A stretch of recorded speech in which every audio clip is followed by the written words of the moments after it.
Hello, welcome back to I Create for You. My name's Lori, and we're in the Ghosts Among Us book in the cemetery section. So I'm going to read this little blurb that says under the cemetery stories, and then we're going to go to the French Quarter Nightmare. Why in the world would a soul stay close to an empty body? The flesh, after all, is just flesh. In this writer's opinion, our bodies without souls are about as meaningful as cantaloupe rinds rotting on the garbage heap. When nature takes its course, the earth swallows us whole.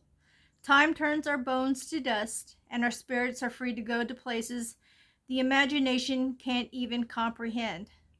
Haunted cemeteries make no sense to me. Logic says that souls freed from the bodies would not be obligated to stay tethered to those bodies. But what do I know? Authoring a ghost book does not make me an expert on the afterlife and the intentions of ghosts.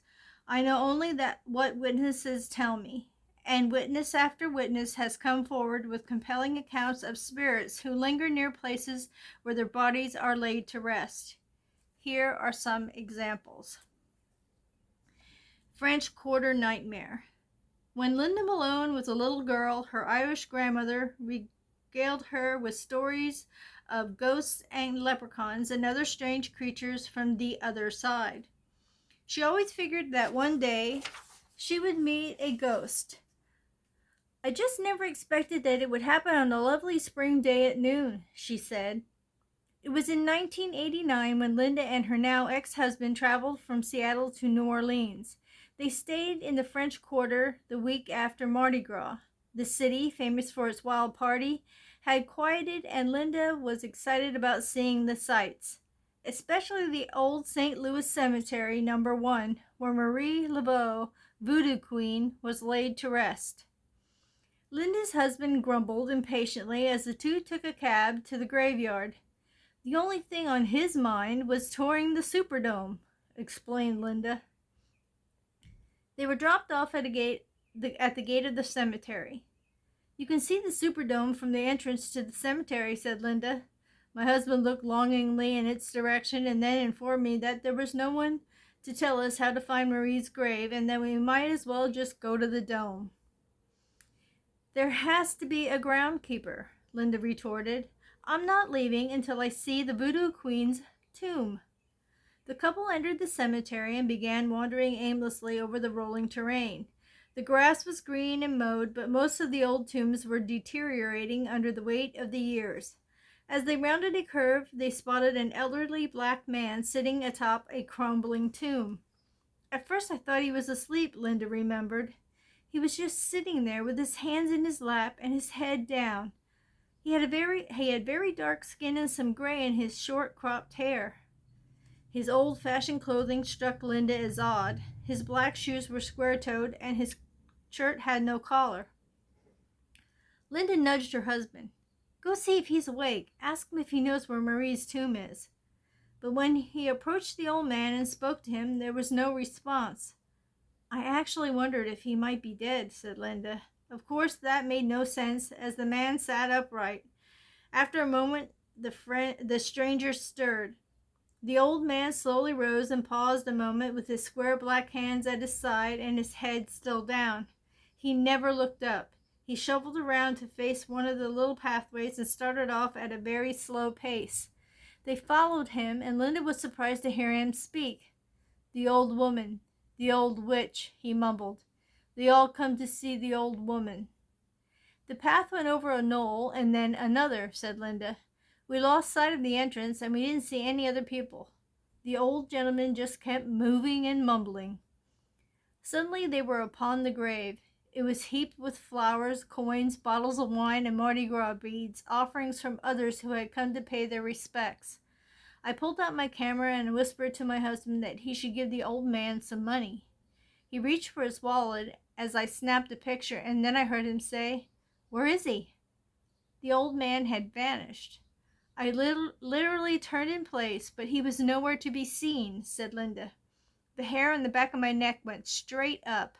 The sun was warm and there was not a cloud in the sky, but I had a chill. The old man was gone.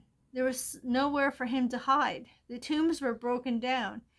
He was slow as a turtle. How could he move fast enough to hide, and why would he want to? Linda watched as her nearly hysterical husband raced around the area, searching for the old man. Finally, he grabbed Linda's arm and said, "We are leaving now." My husband toured the Superdome. The marriage ended, and life went on, said Linda. I have never been back to New Orleans. The old gentleman has stayed in my mind. Was he a ghost, a familiar, or one of the undead?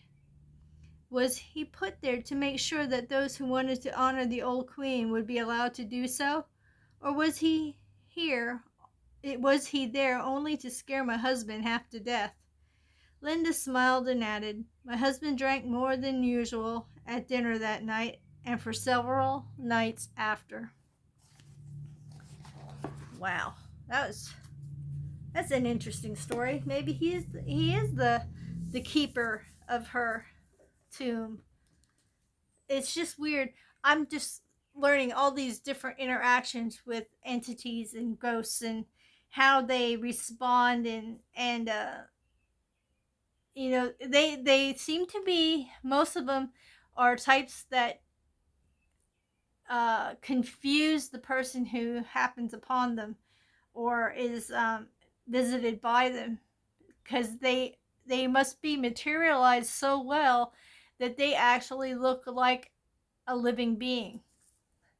So, okay, this is going to be a good one. I'm going to try to do a man sitting with his head down, because that's basically how they found him. So, start with his head.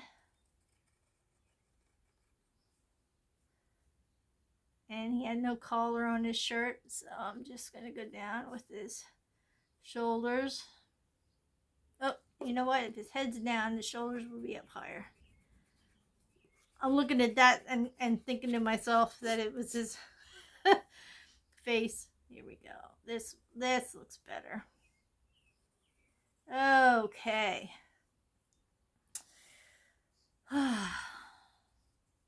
Imagine trapped for eternity at a place where I'm not even gonna give him I'm gonna give him a long sleeve shirt, I guess. Even though New Orleans is probably kind of a warm place, you know what? I'll just give him a short sleeve shirt. I'll just do it. Just do it. Okay, so get his arms around here.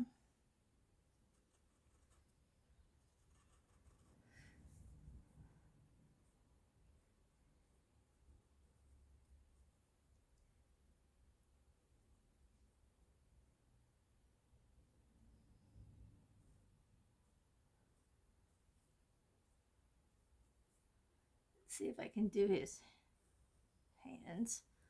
Let's see. These would be around here.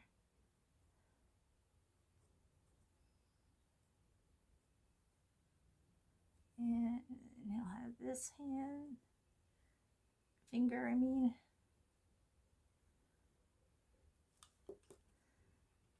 I don't think you really see because it's going to be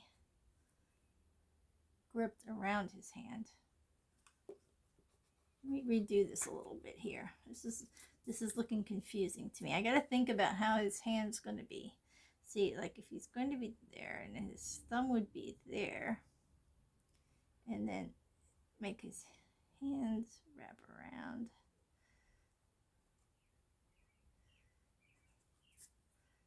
And this would go down here.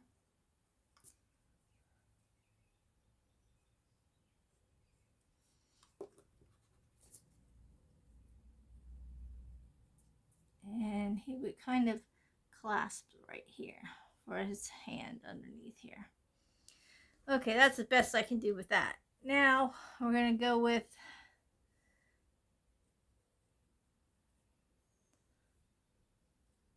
his waist. Okay, I'm going to do his body's not that good, but what am I going to do, all right? Okay, now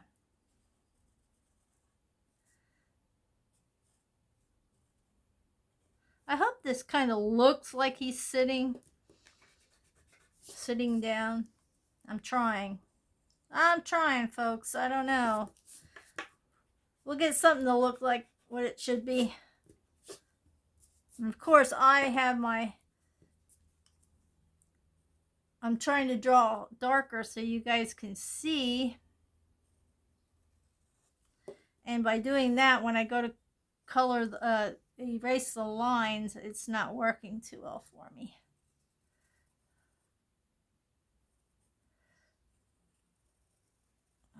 Okay. And his shoes were supposedly,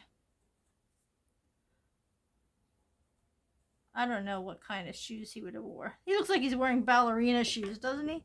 Toe shoes, they were called. Okay, let's get this going here. Let's see. I don't know.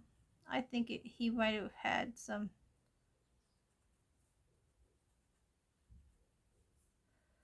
kind of, I'm just going to make a weird design on him. I don't know.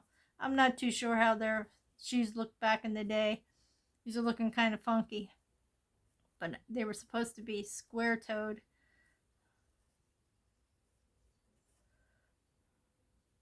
You know what? I'm just going to go like this. That looks a heck of a lot better than...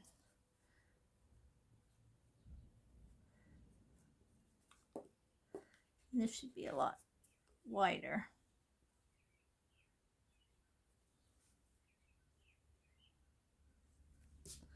And I will try to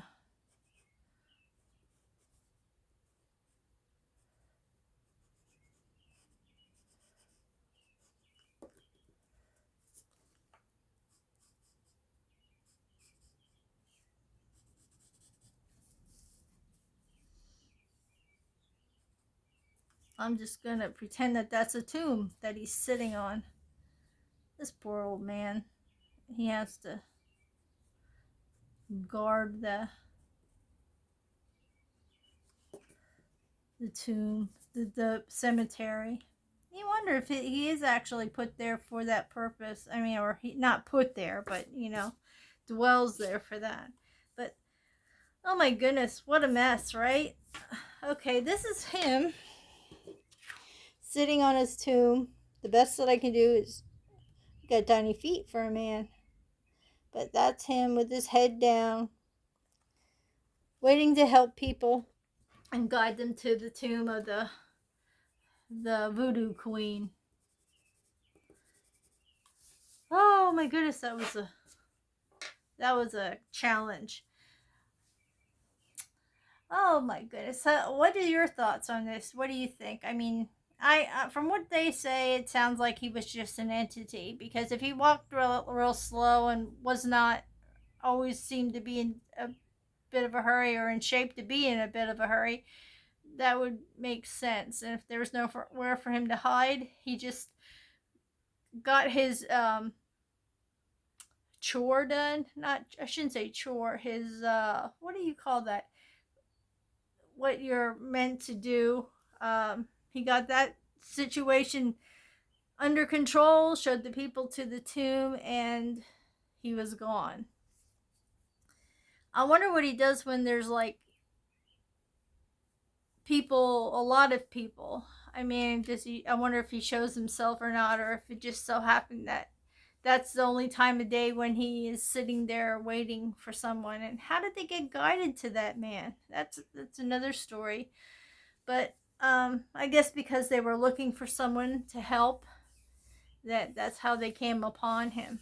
But you think they would have, being if she's like the voodoo queen, that they would have some kind of map that you could pick up somewhere to show just where to find her tomb. And it seems like they don't mind that they leave flowers and offerings there, and that she can be visited. So you would think that would be something that they would not really advertise, but have available if people ask, you know, or even have like pamphlets at the opening to the cemetery, that they would have some kind of like, maybe some kind of plastic holder there with pamphlets in saying, with a map of the cemetery so that people can visit or whatever. But their tombs are really strange there. I've seen them on TV, how they are, but you know, everybody, I mean, not everybody, but places that do have cemeteries and they're in certain areas have to adjust to how Mother Nature reacts. Like if there's flooding or whatever, but they have no place else to have the cemetery, or if they found out after they started the cemetery that that was a bad spot and they have to put everybody above ground or whatever, everybody adjusts. But I've noticed that in different countries and different cities that there are different ways of putting people to rest. We all turn to dust anyway, so even though I've seen stories on different crime shows where people are laid to rest, and many years later, if their bodies get exhumed because of a crime that was committed, they seem to be still intact with skin and everything. That baffles me. It gets in when they're entombed that long that they're still recognizable. I was watching a show. I forget what it was. Oh, my dad was a serial killer show, and they had to exhume one of his supposed victims, and when they did, they could really tell, who she was. They could still recognize her facially and everything. So and it had been over 10 years at least that she had been in the tomb. So that's just, I know it sounds morbid, but that's just amazing to me that a body can be preserved that well. I mean, you don't have the same composition as when you're alive, when you're dead, and when bodies aren't put in a cemetery or put in a tomb, they have decomp, and after a while it's just, I hate to say this, mush and nothingness, except for mush, nasty smell, a lot of liquid, and then bone. Whereas when you're actually buried in the proper way, you seem to be preserved. So it's just amazing. You know what would, I know this sounds morbid too, but wouldn't it be something to have a burial plot and some way, shape, or form? This is just, I just came up with me, but you have like a burial plot. Okay, here's the tombstone up here, and you go to visit your loved one. Wouldn't it be something to be able to either peer in at their face or have like a door handle here where you can lift it up and visit with them, and to still see them? Or I don't know, maybe that is kind of morbid, but I'm just intrigued about that. I don't know, I've not really ever investigated it or looked it up or went down the rabbit hole of looking for this, but I would like to just have one glimpse to see how well they're preserved and how well they look. They didn't show any pictures on this program that I watched, but the family members were quite surprised that she still had her skin. And it didn't even look leathery. They said it was just different color, but it was still recognizable as the person that they lost. So my husband had an idea for a interactive tombstone, but he never went through with the idea, and he should have, because we found out that later that not too long ago people were doing this at the cemeteries. They would have uh, a little screen in the tombstone that you could press a button and see like a video of the person who's in the tomb. And that would be cool, because like if you were going to make funeral arrangements for yourself, do a the pre-funeral arrangements, and you make a video and you have a message to your loved ones that come visit you, you can make that. And so when you get your tombstone, they can put that on the tombstone, and people can, who visit your tomb, can, your gravesite, can hit that button and get a message from you. And I think that's pretty cool. That would have been a cool idea, and I've seen that. Now we've seen that happens. I even like the ones where they have realistic pictures of the person, so like when they passed, so that you know who, you can see it and you can see who they were and as a person or whatever. But I want to do that with my mom and my dad and my brother. They're all buried at the same spot. I would love to, and I'm going to try to figure out a way to add a picture to the tomb. And it's weird the way my parents are. They have the tombstone here, and I don't know how I can get it centered. But my brother, they had 4 plots. So there was a plot here, a plot here, a plot here, and a plot here. Now, my brother is here, my mom is here, but they put my dad way over here. So he is not even underneath the tombstone. And what I wanted to do is have the tombstone moved over a little bit, so it's a little bit centered. So, because this is like, I have a whole different monument and thing over here for my dad with no writing on it or anything, but that is exactly where he's buried. And I would love to get the headstone moved so that it's more centered between them. This is an empty plot for anybody who wants. My brothers don't want to be there, so now they have an empty plot. I will not get buried there. I'm getting cremated. But yeah, I have to find somebody who will move that over. Plus, my mom doesn't have her the death date on hers, but my brother does, and my dad does, but she doesn't have her death date, and I'll have to look into that too. But anywho, so sorry for rambling so much, but I'd like to hear your thoughts, and if you have ever encountered anything in a cemetery, and what your thoughts are on this story. And I'd also like to thank you for stopping by and subscribing, and if you haven't, please do, and thumbs up if you'd like to. And yeah, you should always stay happy and stay healthy and stay creative, stay humble. That's most important. And stay true to yourself. And stay kind to others. And stay tuned for my next video, which will be coming up on Wednesday, which is whatever Wednesday. Thanks for now. Yeah. Thanks so much. Goodbye for now, and I'll see you in the next video. Bye-bye.